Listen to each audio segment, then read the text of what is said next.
Well, welcome to another episode of Out of the Blank podcast. I'm here with David Shuler. Hey, how's it going? David, tell me a little bit about yourself, man. Well,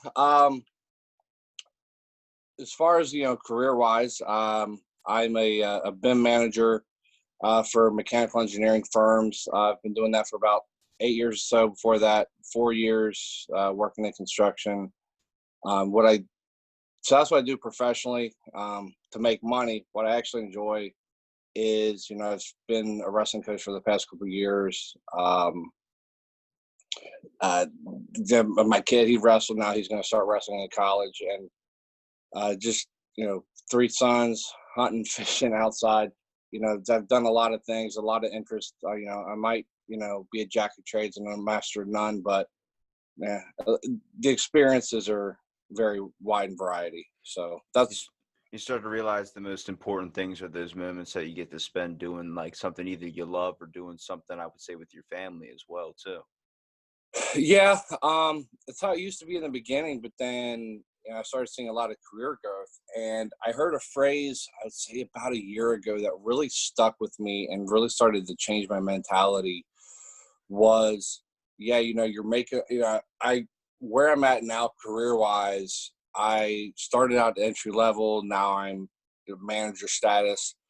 It's like, I can be, and then, but my pay is like 4 times what it used to be. But the thing is, though, it's, having that desk job where you're sitting there all day. It's like, the phrase, the phrase I heard was, a good job with good, it's like sitting in a golden cage.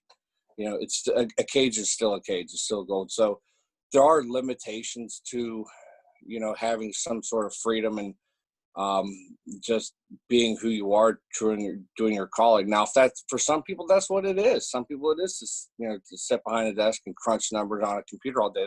That's fine. But I'd say maybe not for me.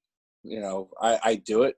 I'm very good at my job, but It pays the bills. That's the sad thing that most people live their life on, is the fact that they're just trying to make it through to the next day, pay the bill. Yeah. And it really kind of sucks, because then it's like 20, 30 years later and you're like, shit, I actually wanted to do this, but I just took something that was safe. It was all about playing it safe. And it's like, you got to be like with Kenny Rogers. You got to be the gambler, man. You got to freaking put the cards on the table sometimes. Like, I used to work at a casino, so I would see people that would come in with their paycheck and just monotony of just the same thing. Hitting pulling the lever, watching the thing spin, hitting a button, watching it spin, exactly. making money. That's cool and all, and you can get a lucky break too. I've seen my first day, I saw 3 people, or almost 4 people, I think, win almost $100,000 total. So, I mean, that made me want to gamble, but at the same time, it's like there are those risks in life, but it's really freaking hard to decide of when is the place to take those. Exactly, because being sole provider, having 3 kids, I have one that's starting college, one that's starting high school, and one that's starting to talk. So, there's a lot at stake. So I know that, I've looked into, I used to work at a gym where I was a personal trainer for a long time, and just working on commission, it's make or break. And there you go. That's where I work now. Yeah, and there were some months you're hit and draw because the people weren't paying. But then we had the housing crisis. This was like 2007, 2008. People would rather pay their bills than let you pay yours, and so it got really tough. And out of almost despair, I went into air conditioning repair school because I was in the Marines. And what I did in the Marines was I was a small systems computer specialist. So I was pretty much tech support, some light network admin. But after I got out of the Marines, people are like, man, people, you should have been able to get a job doing that stuff. And everywhere I put in for, people were like, we love your experience. We love your experience. You're great. You'd be a good fit, but you don't have any certifications. Like, what are you talking about? I have more experience at a higher level because I was at, the First Marine Division, which is, given the hierarchy, that's like CEO level status, the higher level.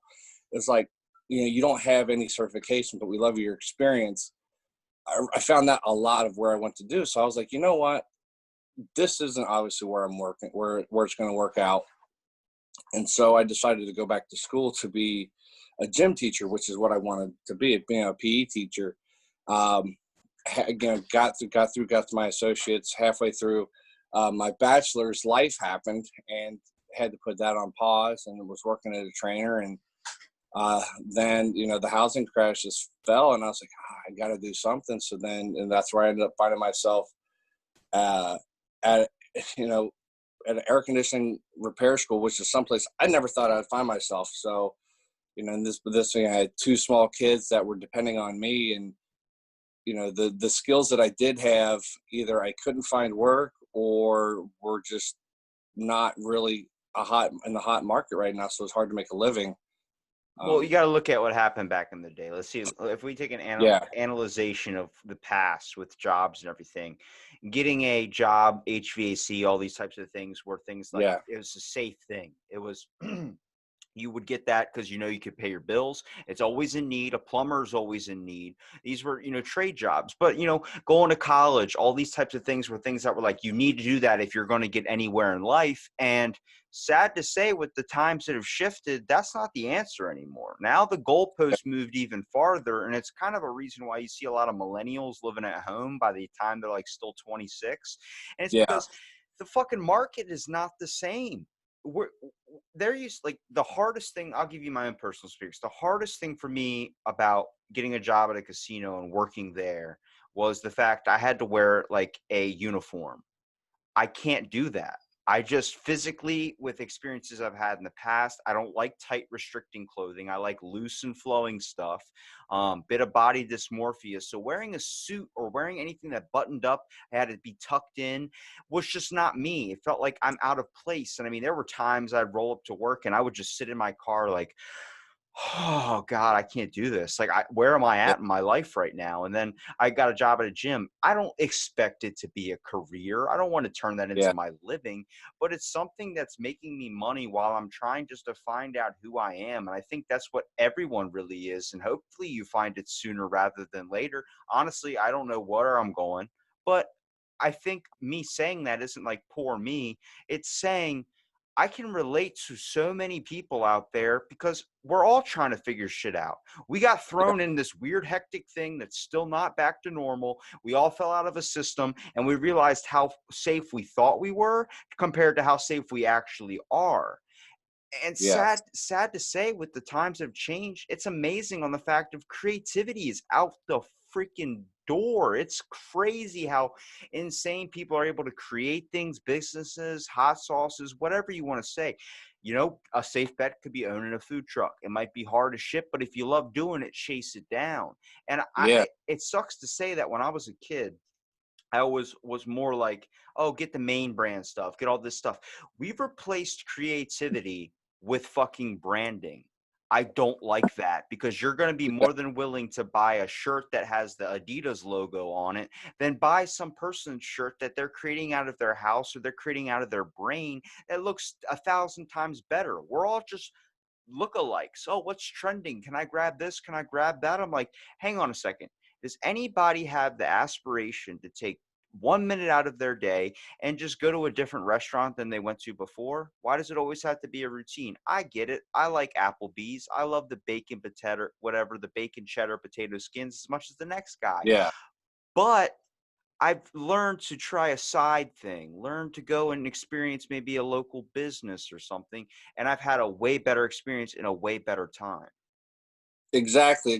And, and that's where a lot of people, they get, when you talk about like just creativity, and we'll kind of, fast forward a little bit because jump over some stuff. And it kind of like points to where it's at now, because I mean, one of the biggest things that exists now that maybe didn't exist 10, 15 years ago was just this boom in social media, which and it's a good avenue would probably be this podcast that I started, which is, I guess, our introduction, because if it was just regular me, I doubt, there would have been that introduction, that, that exposure where a lot of people wouldn't even see. But like I said, like right now, one of the things I actually enjoy doing, it doesn't pay, but it's the intrinsic value, that reward is just, it's so high, is, being a high school wrestling coach. And at the end of every practice, and this is kind of how my podcast, the evolution of it was, at the end of every practice, I would always have something to say. The coaches would always have their piece. Some would say something, some would say some other stupid stuff. But I would always do something motivational, something inspirational. And then this past season, with everything getting shut out with Corona, I started up, a small coaches Instagram page to kind of help connect with some of the kids and some of the other wrestling community, because I didn't so much want to use my personal account for that. But I just started out this thing called Coach Shuler's Rules of the Road, which, kind of, was that morph from, the RSA adaptation of it. There's no practices going on right now because of Corona, and it's spring, so it's more freestyle season. And then, well, what you're doing is it's basically the simple thing of, when it comes to your coaches, they're always remembered. And the reason why is they're either really, really bad to the point, like, I hate this fucking guy, he's making me run laps, he's making me do this, or there's so much where, like, this guy believed in me, he pushed me, and I got to mold myself into something. Yeah. People don't realize that you're a role model technically to these kids. These kids are always going to remember you. They're going to be, I just was listening to a podcast today, 2 comedians talking about their favorite experiences, Steven Simone and Ryan Sickler. They're talking about their wrestling experiences, how freaking hard it was, and how, like, every single challenge they had. I'm like, it's perfect. It's a sport, but you can reflect that into society with the way that when we first started it was fucking hard as hell. You can't get anywhere. And this is when it comes into the fact of, like, how do you feel about participation trophies? Because honestly, I think there should be a winner and loser, but I don't think they should be beaten down. I just think it should be noticed that, like, hey, we got to train harder to beat, to win. Exactly. And that's the one thing, like I was saying, that Instagram kind of morphed into this podcast, because, I've had a lot of people say, dude, so much stuff, and it's not just related to wrestling, and this is kind of that example where you were kind of talking about is, there's so much about wrestling that just leads into life. And that's kind of where I decided to take that podcast, and my first, a lot of it is wrestling oriented and upfront, but that's not going to be the case. I want to have on everyday people, kind of like, what you're doing.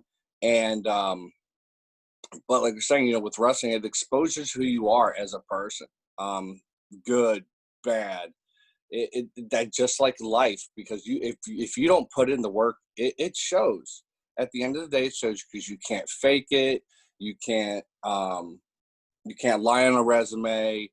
If you're not putting in the work to get better, you're going to get beat up by someone that is. And that's kind of how life is. And people, they don't really take that serious, which is why you don't see a lot of people in, say, the sport of wrestling or other tough sports, like, say, well, even for the Marines example, people try to dodge it because they're afraid to admit their own insecurities. I mean, if that makes any sense, because, it's a true reflection. Like I said, it's going to expose you, who you are.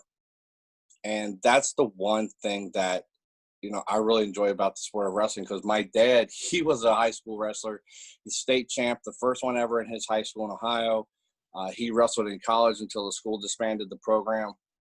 I wrestled in high school and also some youth, but injuries kind of helped, took its toll on me for that during that time. And then I got my son into it, and he's starting 4 years out here in Arizona. 3 times he qualified for state, and this past year he ended up placing, which, and honestly, he probably should have placed last year, but he tore his ACL just like I did. And this year he was 22-0 before he had his first loss. And then the next match after that, he, at a tournament, he dislocated his elbow, and we thought his season was done.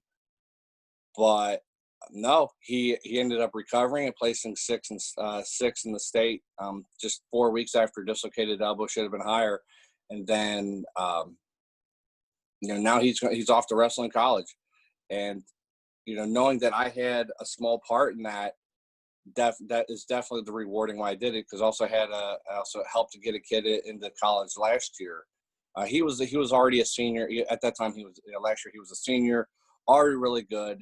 His credentials were already pretty much well established, but just helping that recruiting factor, because a lot of people, they put the emphasis on a coach like just the X's and the O's of that sport, which is great. If you have a coach that's great at X's and O's, that's awesome.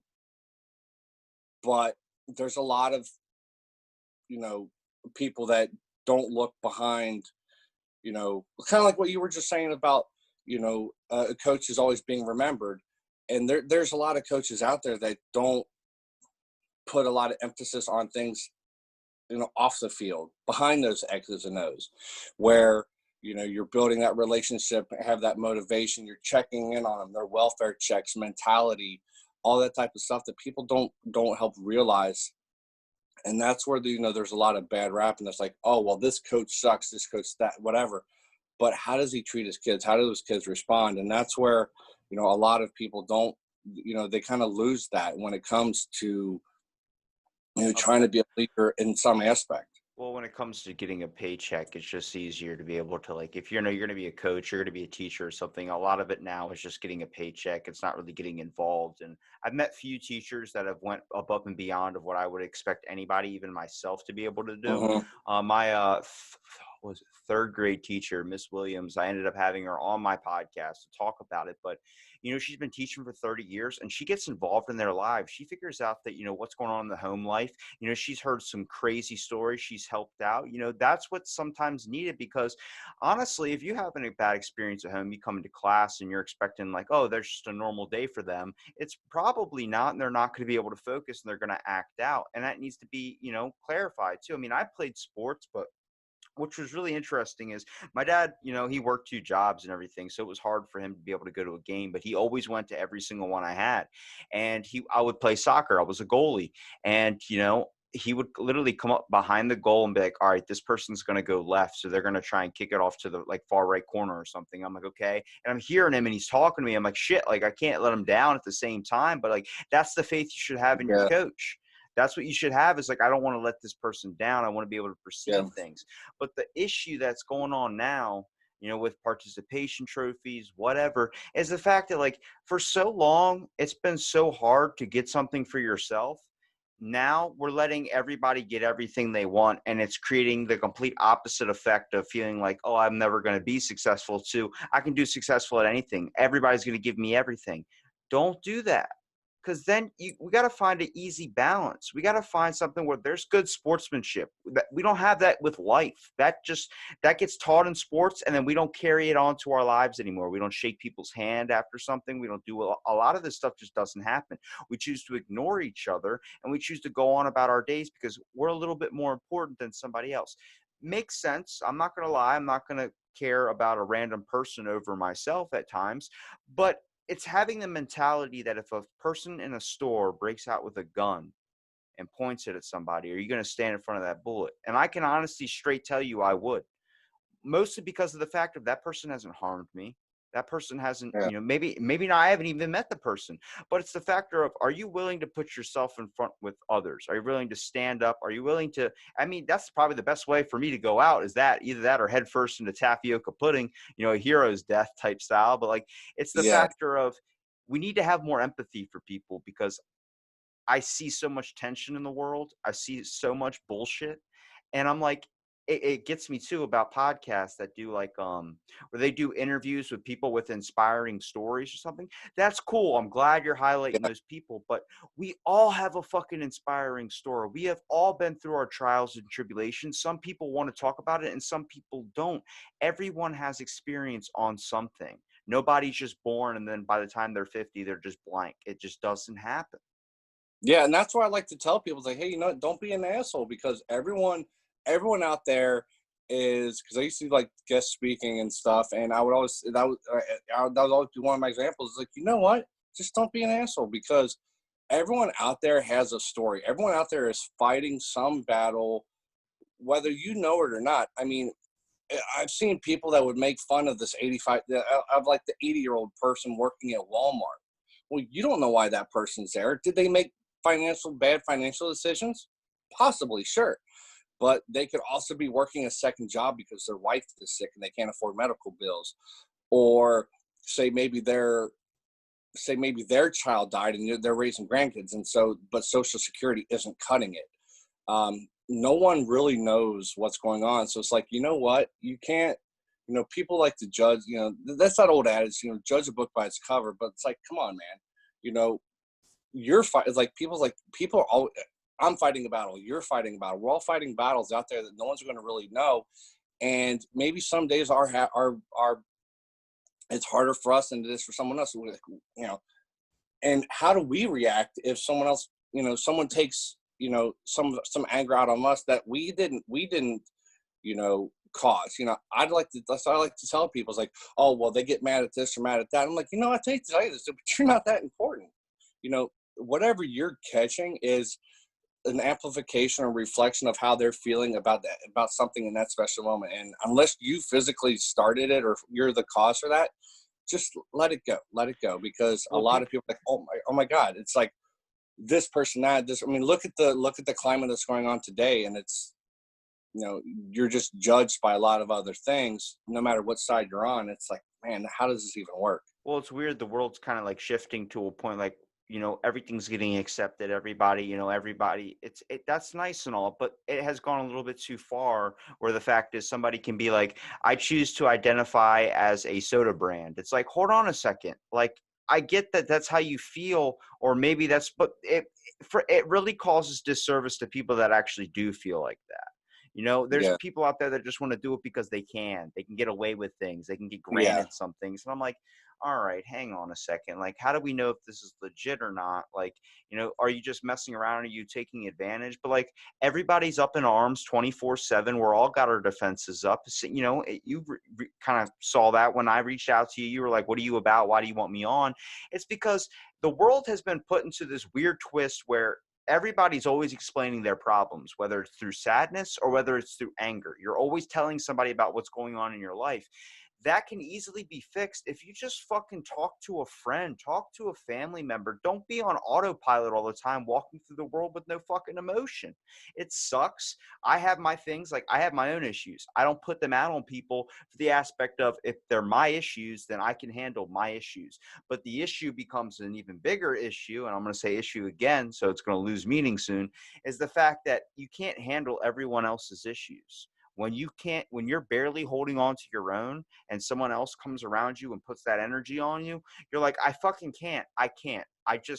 It becomes a lot. But we can all take a small little piece of each other's stuff and help each other. Don't just explain yourself to somebody and then not hear back.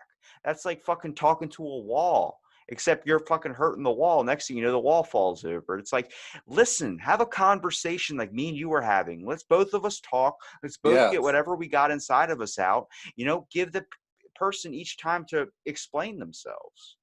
Exactly. And it's funny, like when you reached out to me, I'm like, I've only got a handful of episodes out. I'm literally nobody. Who is this guy? I'm like, who am I? But I mean, hey, I was like, holy, okay, sure, hell, why not? Yeah, and that's a lot of things. People, like when we're talking about social media, everyone, like, you know, I hear it a lot with high school kids. It's like, do it for the gram, and it's just like, really, I mean, you care more about just having a picture of you sitting in a weird pose doing something than, actually having genuine, you know, they focus more on the picture than the story behind the picture. And people are like, I want to be famous, instant famous with all these terms of social media. It's like, you know what are you going to get out of that? Because you're so expendable in that. And that's where a lot of people, teenagers these days, is they lose the fact that they can be so expendable. It's a quick rise, but it's also a hard fast fall if you screw up. Well, it's all about catching a trend. Like I had, when I was talking to you and I was trying to set this up with you, I had someone that I knew, and I don't think he was just sending out random DMs to different podcasts to try and be a guest and try and get more appearance and blow up in the spotlight and everything. But he didn't know I used to hang out with him a lot when I was like younger. So I saw him. I was like, "Do you know who this is?" And he goes, "Yeah, yeah, yeah." He goes, "Yeah, I want to be on your podcast. It's interesting." I'm like, "Do you know who I am?" And then he just never answered back. And I think he ended up figuring out when he actually clicked on the video, he figured out who it was, because he knows I'm not a big fan of him, only on the aspect of he's got to post every single thing he does that helps people on the internet so everyone gives him praise. That's not why you do things. The reason I Yeah, reached out to you and you're having this mentality of like, I only got a few episodes and he's got hundreds. We're on the same level. Everybody's on the same level. yeah, I'm not higher up. If anything, I'm lower than you. I'm lower than everyone in the world. Like I consider myself dirt basically, only on the aspect of I got an ego issue. When people give me compliments, I tell them no because it feeds the ego. I don't ever want to get so yeah, famous, or I don't ever want to get so much money where I start disrespecting people and not treating them like the way I would want to be treated.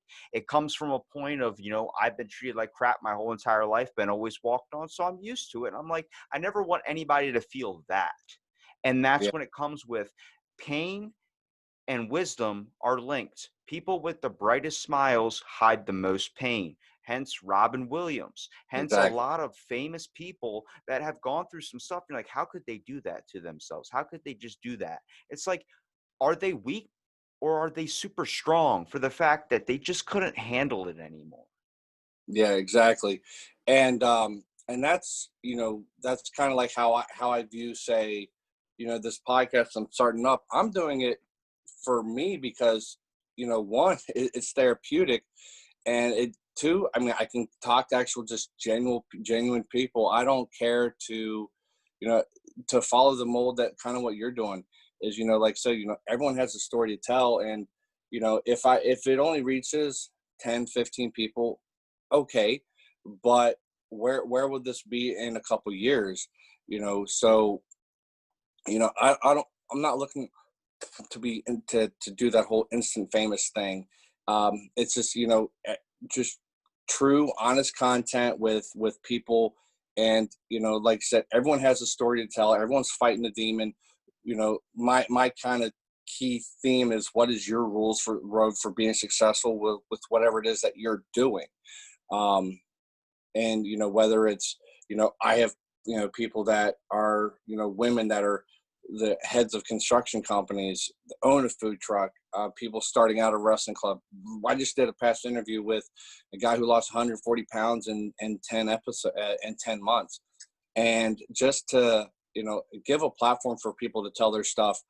If I don't get anything out of it other than thus the intrinsic joy of letting people tell their stories, then I'm kind of okay with that.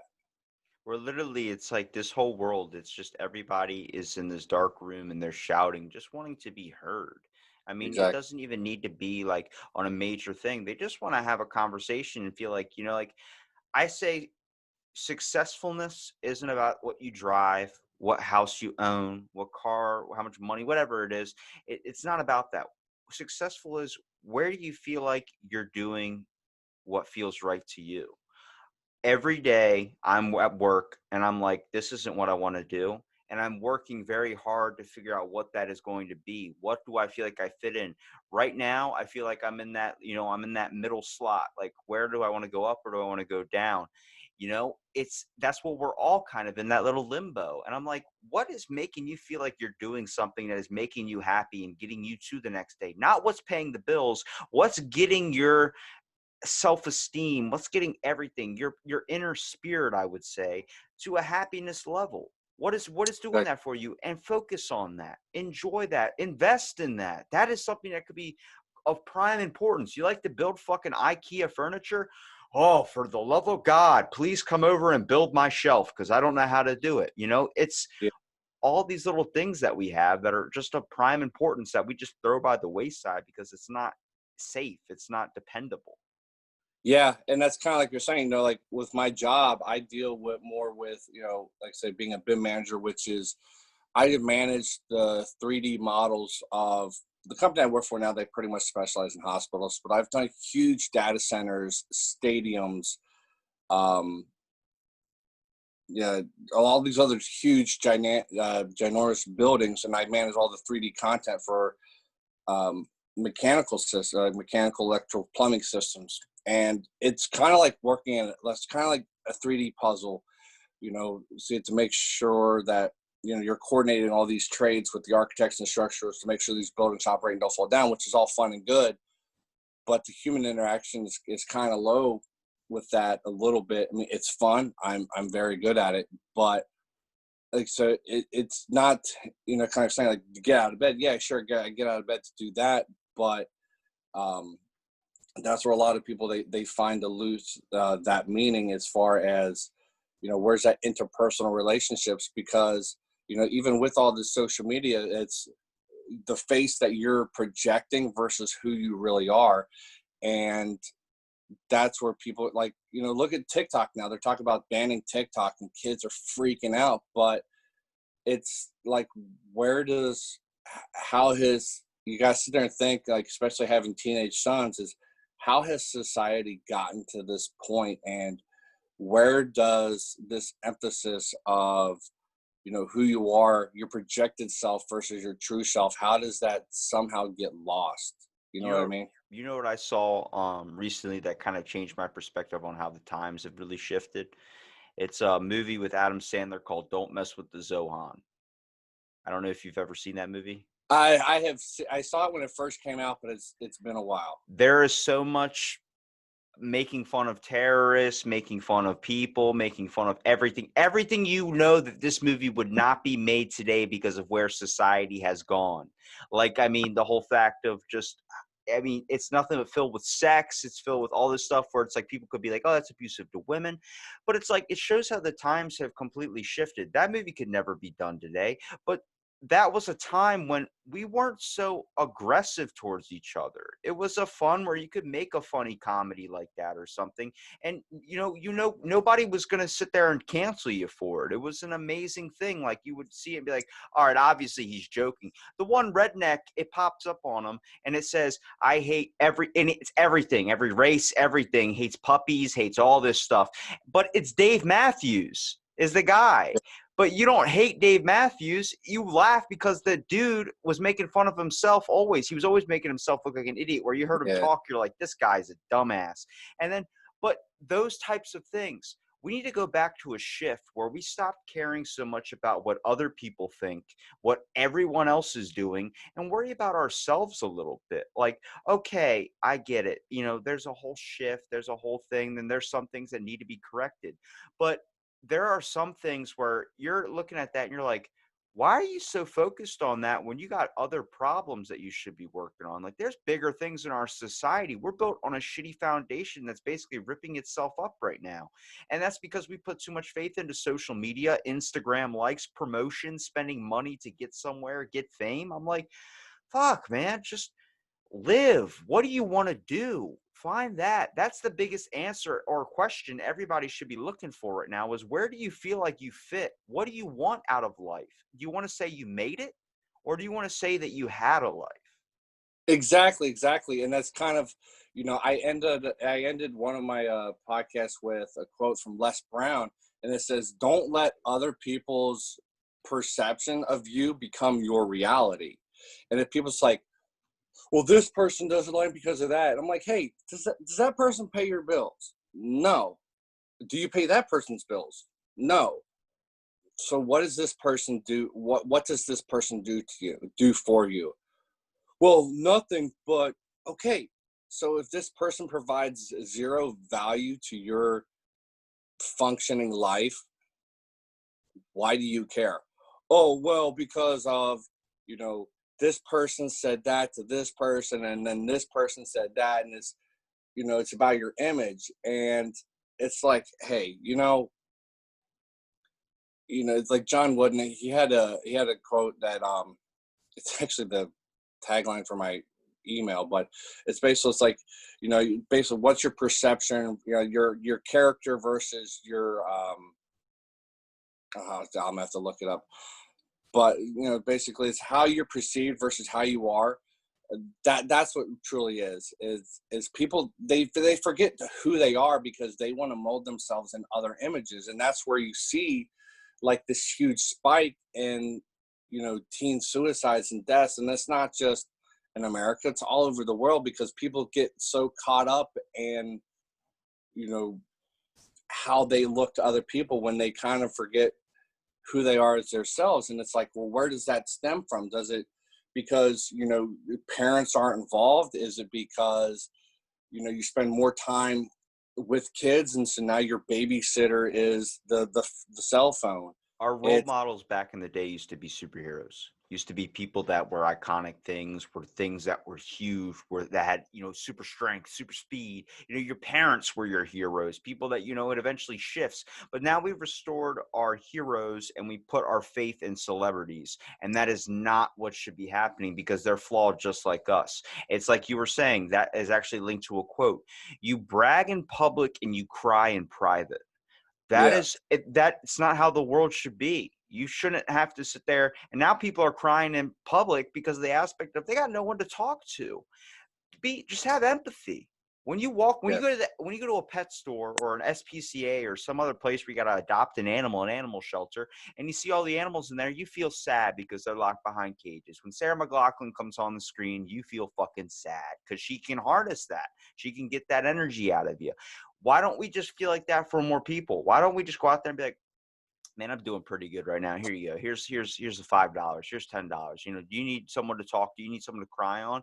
But now it's just become, don't associate with people, don't talk to people, don't get into a real conversation with people and hear, because you don't either want the ear beating or you just don't have time for it. You do have time. Everybody has an hour in their day. Everyone. It might be one day of the week, but you got an hour for it. Just how are you going to use that? And I'm like, I always tell people that, always like, I don't have time, too busy, maybe like 8 months from now. It's like, I guarantee to you, you have multiple hours where you're just sitting on your phone scrolling through nonsense. Have you ever thought about getting into an engaging conversation and seeing how charged up you get afterwards? And then they just usually don't answer back. It's because social media has got us hooked, because we feel like that's where we need to be. And it's not. Where we need to be is right here, right now. Exactly. And that's where, if it's used correctly as a tool to deliver messages, and to deliver messages, to deliver information, to deliver meaningful content, then yeah, you're using it correctly to connect with people, to stay in touch. It does provide a certain medium that didn't exist before, and being able to adapt and to use that in a correct term, kind of what it was intentionally meant for. That's all fine and good, and you're doing it the way it should. But it's when people, they lose faith to that, then they become hooked on it, because now that's their livelihood and that's all they know, and they don't have any, other values um, that they can actually use to make a living. Or even to the fact that now you got all these people that are just keyboard warriors, who can sit there and say some of the most vile stuff from a bot account and never be held liable. You know, people, I find it so funny how, people would never say the same stuff if they were able to get punched in the mouth. It's the scene from Jay and Silent Bob where they start showing up at people's houses and beating the shit out of them. I was like, I would love that list. There are some people out there where I'm like, especially when I was a kid, when I was playing Xbox, if I heard somebody talk trash on my mom, I'm like, motherfucker, like, where do you live? I want to know. But it's like, that's all it is because you're hiding behind something. That's why when you come on my podcast, you use your name. It's not because I'm trying to stalk you. It's only on the Mhm. aspect of, I want to make sure that you're not going to say some outrageous shit just for content, just for views, just for because it's funny. It's like, no, be real a little bit, be genuine. And, there's a difference between intelligence and then there's like, when it comes to intelligence, there's book smarts and there's street smarts. There's people that Mhm. have learned from everything that's been tossed at them through life. Now, I met a person at my work. I swear to God, you would think it would be comedic dumbness, like the ones you would see, like the blonde chick in the movie. That's like, what? Oh, you have to start the car before it runs, like that type thing. And I was like, there's no way this person's actually this dumb. Like, there's just no way. She's like, I want a scoop of that and that. And then I'm like, okay, So you want a scoop of protein powder? Yeah, the brown stuff. It's like chocolate. Yeah, yeah, yeah. How much is that? And like, oh, okay. And then she's like acting like it was going to be free. And then I was like, there's no way. Like, that's got to be a joke, right? And then my coworker goes, no, that's what happens when you live to, you're in your 40s now, but when you were young, everything was handed to you based on your looks. And now that she's older, you can't really maintain off your looks anymore. And I go, Exactly. what? I go, wow, I would never want to be so unself-sufficient. And I realize there's just people out there that just get everything handed to them. And I'm like, wow, like you got to lose some shit. Like my cousin, for instance, I'll shout him out. I love him to death. He knows it. He was adopted, but his family was heavily rich. But he was tossing out options for me. Like, dude, you got to get your own building to do this. You got to do all this. And I'm like, that's not in the cards, man. He goes, you have money. I'm like, I do, but it's for emergencies. He's like, but you have enough. I'm like, no, no, no, no, no. Somebody in my family's car goes out, like happened recently. I put $800 out like it was nothing out of my pocket and gave it right to him. It's for that. It's for if, like, for instance, I have a grandmom that's probably not going to be around too much longer. My money is going to those medical bills. My money is Yeah. making sure that she's okay, making sure everything is okay. He goes, yeah, but don't you, like, you could easily do this. It's not that much. It's only a couple grand. Listen to what you just said. Some people don't have $5. And at Yeah. one point, I could be without a job where I don't have that. And he goes, but this saving mentality, I'm like, no, no, no, no. It's called being smart, being cautious, because life is so undamn predictable. Very much so. And, this, now you're kind of being exposed. Now, what's kind of being exposed now is, people who didn't have a backup plan. And, you know, those who weren't, more fiscally and financially responsible. Um, that's making it harder, especially with all these shutdowns that are happening, all these restrictions. And then also, you know, just the lack of ability to even make money these days. It's just the trends are going away, and it's just like, we were talking about how things were 10, 15 years ago. People are like, I just want things to get back to normal. It's like, okay, what is this new normal going to be? Because no matter which aisle of the side of the aisle you're on, no matter what aspect you're looking at, everyone is losing something. Whether you're on the right side aisle or side of the right, or you're on the left, some sort of liberties are being lost. And it's like, well, I want to get back to this new normal. And the people who are failing to adjust and adapt, those are the ones that you're going to be hard, and you're going to be the 80 person working at Walmart because you made bad decisions. And it's also the factor of, if you look at that person that's at Walmart that's 80 years old. I've come across a woman at a Dollar Tree that definitely shouldn't be working anymore. She should be on Yeah. retirement.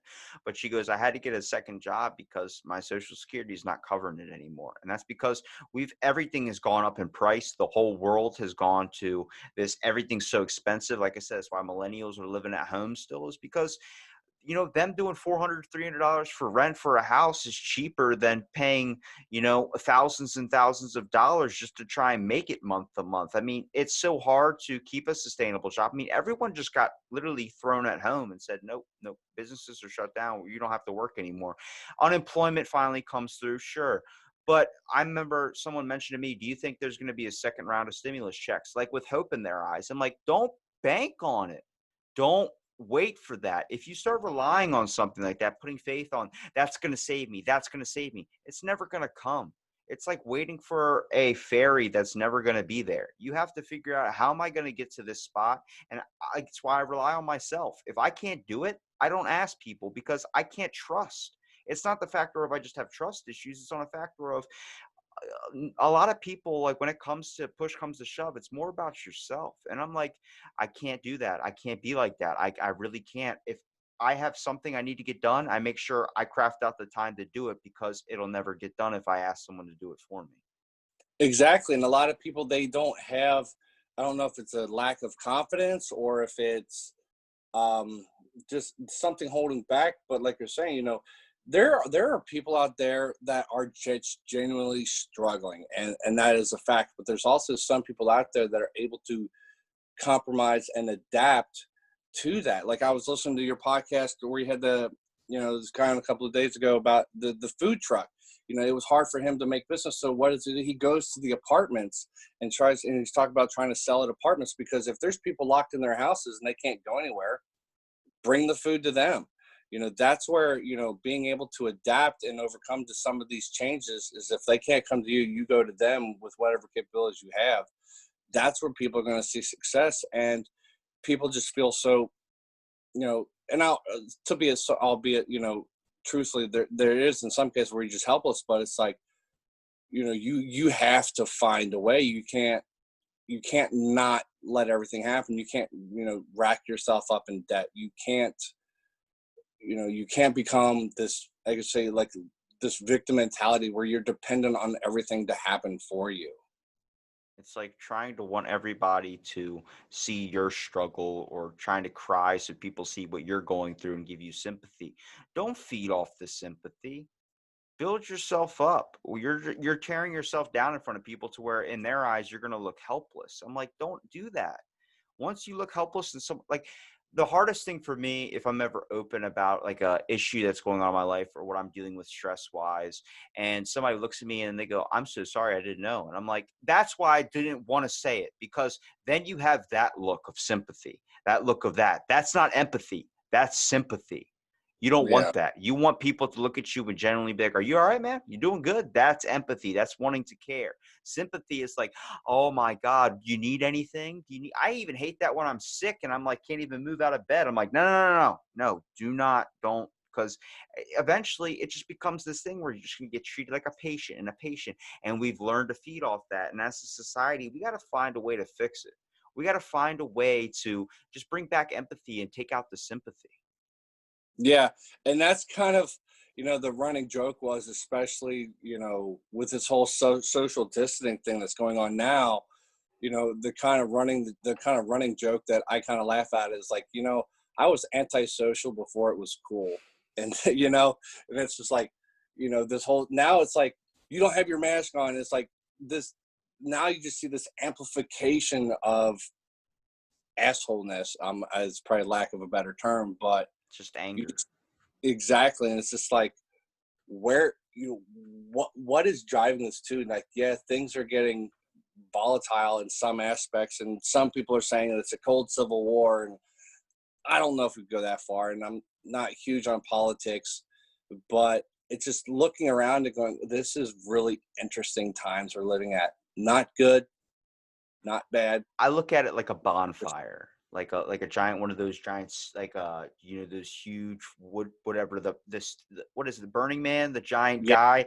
We're just right now, we just do a match and it's just burning the top of his hair right now. There's a whole thing that's still to come, and this is because it becomes down to a whole factor of there's a lot of issues a lot of people are holding in, a lot of people are upset about, and now there's this giant thing, and masks is just the spark to it all. That's going to end up siding it where it's going to be, people are going to be fighting, and it's going to be over some deep stuff like this is from a long time ago that this didn't happen, and it's like, hold on a second, you're still mad about the, like, Barack Obama versus Mitt Romney? Like, what is happening? How did this get started over masks, but we're going to go so blinded where the mask thing isn't even going to be the issue anymore? It's going to be like, well, you don't agree with this and that. And then I'm like, oh my God, it's a way of really just making us fucking divide even farther. We're never going to want this equality, this unity that we all talk about, because we're all still going to fight over the dumbest shit. Oh, the bananas, you raised the price.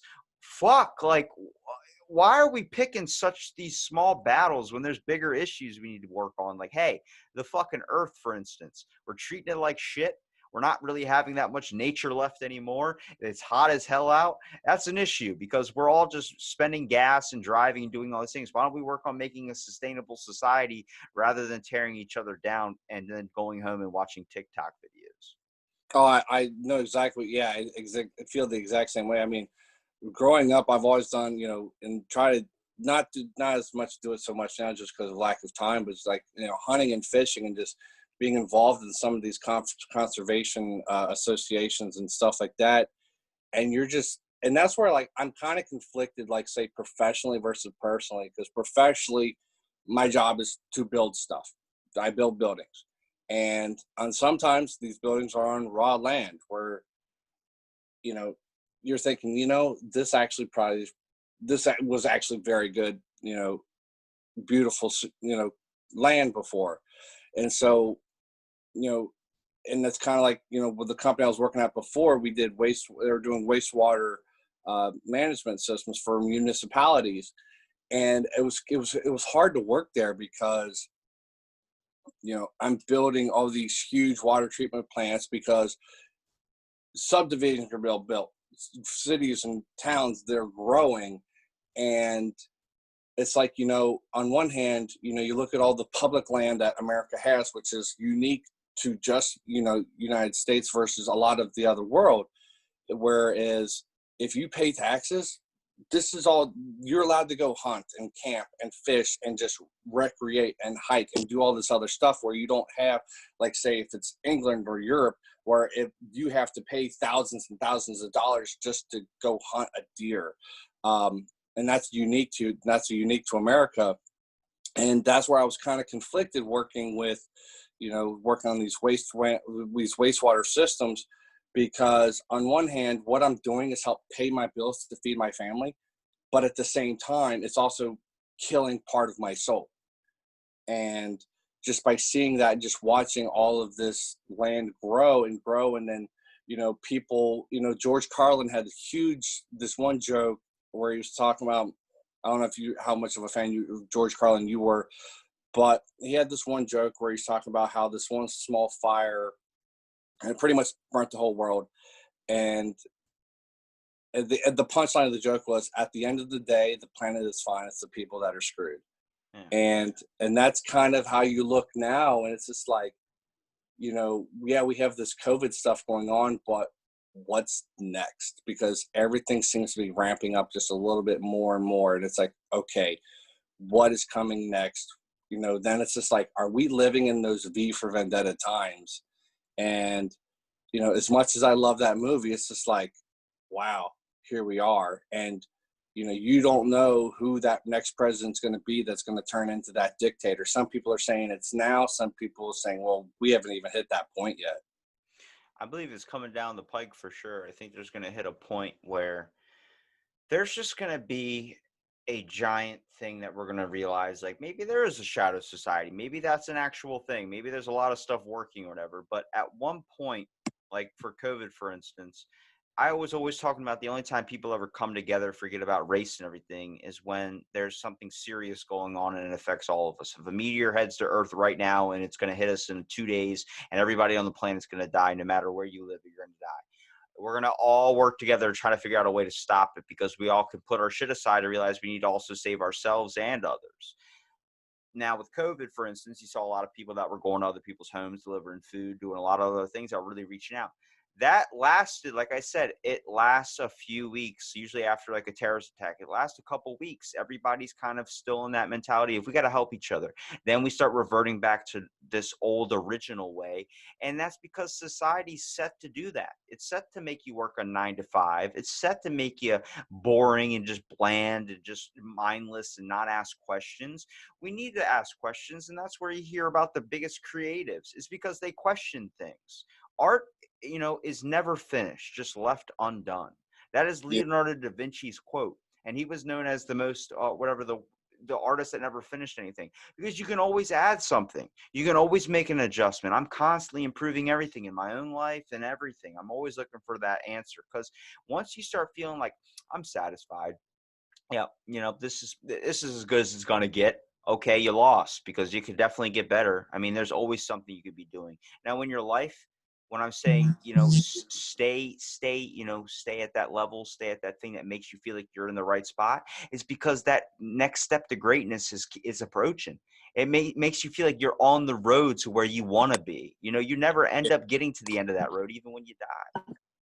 Yeah, and it's kind of funny you mentioned that whole satisfaction thing. It's, one of my favorite albums by Hatebreed is "Satisfaction is the Death of Desire," and there's a lot of truth to that, and that's why I really love. I like listening to, especially Hatebreed, because they're not. Yeah, they might be heavy metal hardcore, but take time to listen to the messages of the songs. It's very actually inspirational, motivational, but it's just hard to, when you talk about, we're talking about the raising in prices and stuff like that, as far as like, say, bananas went up. Okay. So, but, it was kind of funny a couple of years ago in Arizona, the prices for, minimum wage was going up. And I voted yes for it, because people are like, oh my God, you're voting it. Why are you going to pay, someone who makes minimum wage another dollar? It's like, because I look at it like, because that's my kids are going to be like that. And I don't want to, do I support them this way? Do that? People are like, oh my God, inflation. It's like, okay, stop and actually take a look at things. When you're talking about, like, well, back in my day, I remember when I was a senior in high school, gas was $1. Gas was $1, 99 cents. It was also so as a pack of cigarettes. And you're like, okay, where are we at now? What is the rate of inflation versus how much money you made? The prices, the wages back, say 20 years ago, are nowhere near, have not gone up exponentially, nowhere near the cost of goods and services has. And that's where a lot of people, how do we get to this point and how do we fix it? Because that's where, I think that's where, some of this anger comes from. Like, you're working this 9 to 5 and, it's not being reciprocated versus, the supply and demand versus what you have to pay versus, just how to survive. And I do take some sympathy and empathy. Well, I take sympathy and empathy in some of that stuff, but, there are people that say, well, McDonald's, it's not a career. You Yeah, have to but some get people didn't get the option to be able to choose exactly. anything else. They had to grab a job and then another job just to be able to try and feed 3 kids. And what really sucks is the fact, like, I was in a liquor store the other day with my buddy, and he wanted to get the Screwball peanut butter whiskey. It's honestly really fucking good. But he goes, it's $30, man. I said, $30, dude. Listen to what you just said. You tossed it out like it's nothing. You understand what $30 can buy you over just that one night of partying, that one thing? You could have a fucking weeks and weeks worth of food. I know people that would kill for $30. And he goes, yeah, but you have money. Why don't you just spend it? It's like, that's not the point of it. There's going to be a point where it's going to be so fucking expensive to live where the easiest option is not. And I don't want that to be a thing. I think we need to start focusing on repairing ourselves here, because honestly, everybody else is really laughing at us.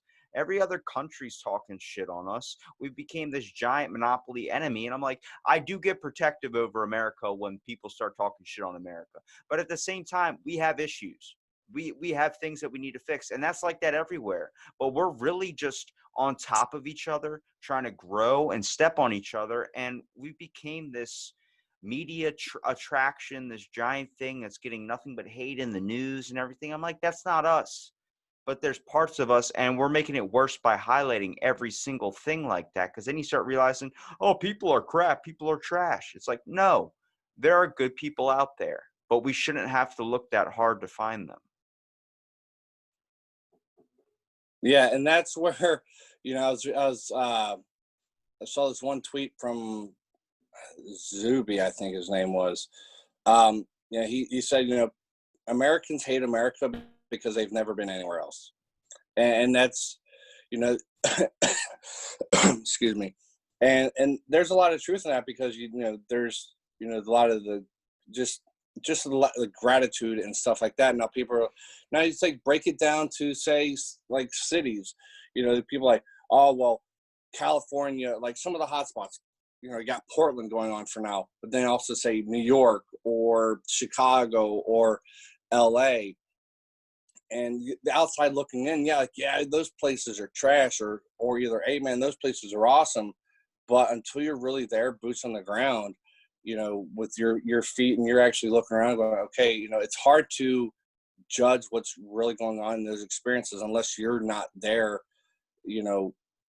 participating in that stuff. Kind of like bringing it back to where we were talking about before, where, judging that person by the cover, like, say, that 80-year-old person working at Walmart, you don't know why that person's there. And people just, it's everything's just so magnified, and people, that's all people see.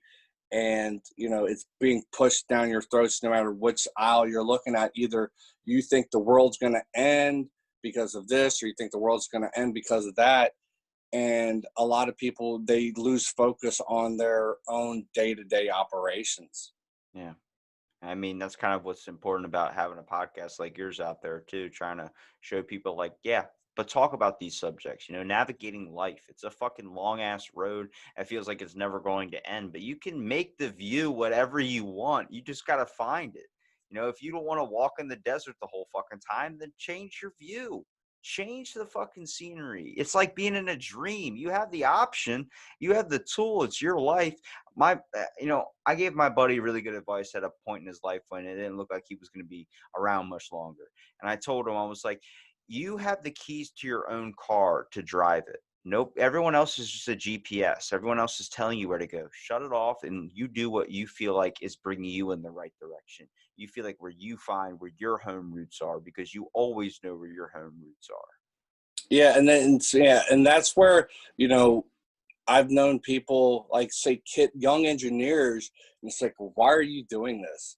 Like, well, because my dad was an engineer and he wanted me to do this. And it's like, so many people are trying to live their lives in someone else's image to like, well, I'm doing this to make, say, my dad proud, or I'm doing this because, well, everyone in my family has done this, so I feel it's my destiny. And it's like, with my oldest son, who's now starting college, he's wrestling in college because he has that skill and ability. And he came across a coach that actually that believes in him as an athlete, but also as a person. And he's asked me, well, what should I do? And I go, dude, I'm not you. I'm not going for your degree. I'm not sitting in that classroom. I'm not going to tell you what you need to do. I'm just going to tell you that you need to do something. How you get there, as long as it's legal and morally ethical, sure. I'm not going to tell you what to do. This is your life. You're going to have to live with those consequences. And, given the way things are today, some of us might have to, he might have to live with those consequences in one of my rooms. And that's where a lot of people, they lose track of, like we're saying, like, do what they want to do to what brings them intrinsic value. And that's kind of like where I was saying before, like, yeah, my job, I'm really good at it. And there's times where I understand why I'm doing it. And it's really interesting. It's really fun. Because like I said, the company I'm with now, they focus more on like research facilities for universities, more biomed stuff, hospitals. And you look at it and go, okay, I'm building this building for a hospital so people can be helped. And so that aspect, that kind of helps gets it through. And then even like I was saying is, with the wastewater treatment facilities where I was working with that company before when they were expanding, you looked at, okay, I'm helping provide clean, fresh water for people to drink. So that way, they're not dipping into wells and, they don't have, say, issues like, say, for instance, Flint, Michigan. And people kind of lose perspective of what they're doing, why they're doing it, and thinking, oh my God, I don't feel like this isn't my true calling. Can I sit there and say that my professional career is my true calling? Of course I can. There's no way I can sit there and say that it's my true calling, but I'm good at it, and I have to adjust my perspective to be more appreciative, be more grateful, while I'm doing the things that I would sit there and say is kind of more my true calling, which, coaching is definitely one, because I've wanted to be some sort of teacher, obviously to my kids, but just in general, I've wanted to be that. I wanted to be a high school gym teacher when I was still in high school. And while I can't really get back to that point right now, especially like in Arizona, they chopped a lot of the standards and requirements, but I found a way to kind of help get back into that, being, being some sort of mentor, being involved with, yeah, sure, the athletic growth of people, but also, the spiritual, mental growth, the personal growth of people, just that human connection, knowing that you're actually out there making a difference in some people's lives. Like you were saying, like some coaches, the coaches are going to be remembered. Some are, but how do you want to be remembered? We've had, I've seen coaches that are remembered because they were just the biggest jerk, and they didn't, and they were only good at the X's and O's. But then there were some coaches that are like, you know what, we may not have been the greatest team for whatever reason, but you know they were very successful because you know in terms of just in life and the general life lessons that they've learned. And if I can sit there and say, you know what, I'm making an impact, if I can make an impact through the X's and O's, great. But you know if you say if you win a tournament or you place the state and you're a complete jerk, can I sit there and say that I can be truly proud of what's been accomplished? Or say if, maybe you didn't even qualify for the state tournament, but yet, you're very grateful for even having that opportunity to actually say to be out there and to wrestle, or like or the other sports that I've coached in the past, but I use wrestling because that's what I'm doing now. But if you have a kid that's, you know what, thanks for the opportunity. I've had a lot of fun. I've definitely learned a lot in life. I may not have been able to succeed because of, say physical attributes or just, lack of athletic experience. But if you're sit there and go, you know what, I actually learned a lot. This was a lot of fun. And what you've taught me some stuff in life that has definitely made an impact. That's where I'm always going to find more reward than someone who just wins it, that just wins a tournament. Yeah, it's kind of more about the experience about things too. I mean, sometimes even if you ever look back at any bad trips you take, what I mean by bad trips, like, if you go on a camping trip, your car blows out or something, that whole like stress and all everything like that. When you look back on it, you laugh at the experience because it made a memorable thing. And I think that's what's more needed, is you need those memories. Exactly, because I remember one time I went elk hunting with a friend of mine.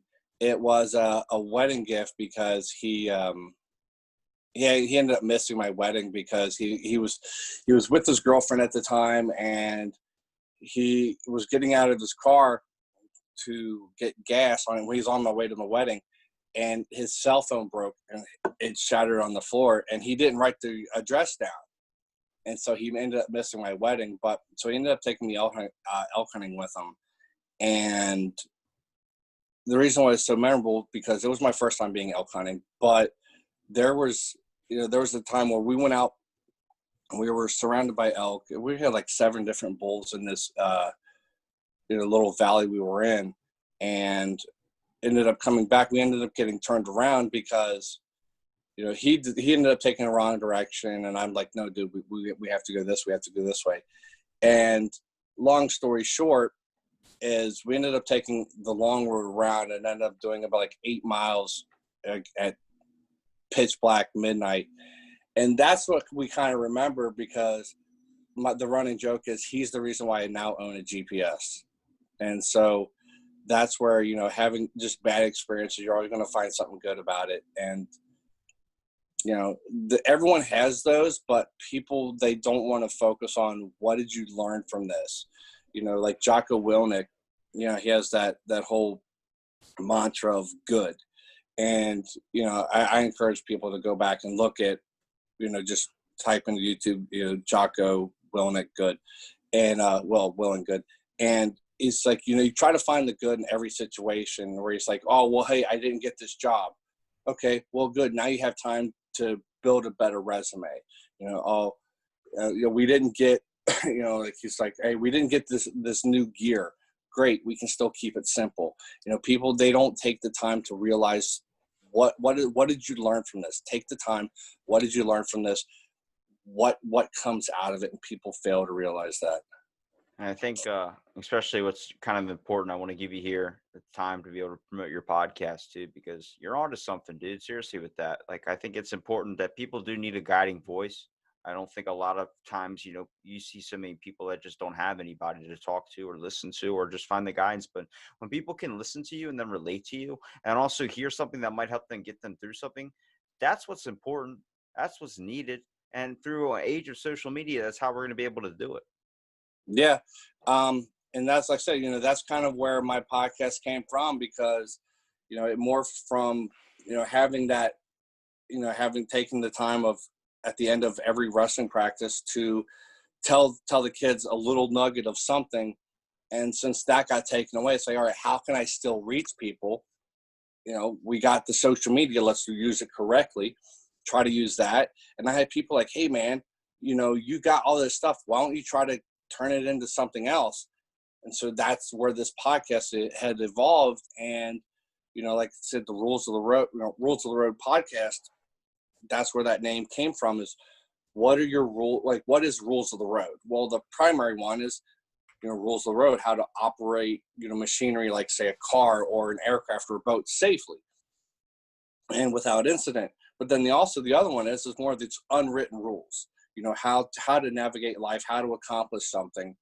And, that's kind of where the definition that I'm taking it from is. That's where I want Coach Shuler's Rules of the Road is how there's a lot of people that are very successful.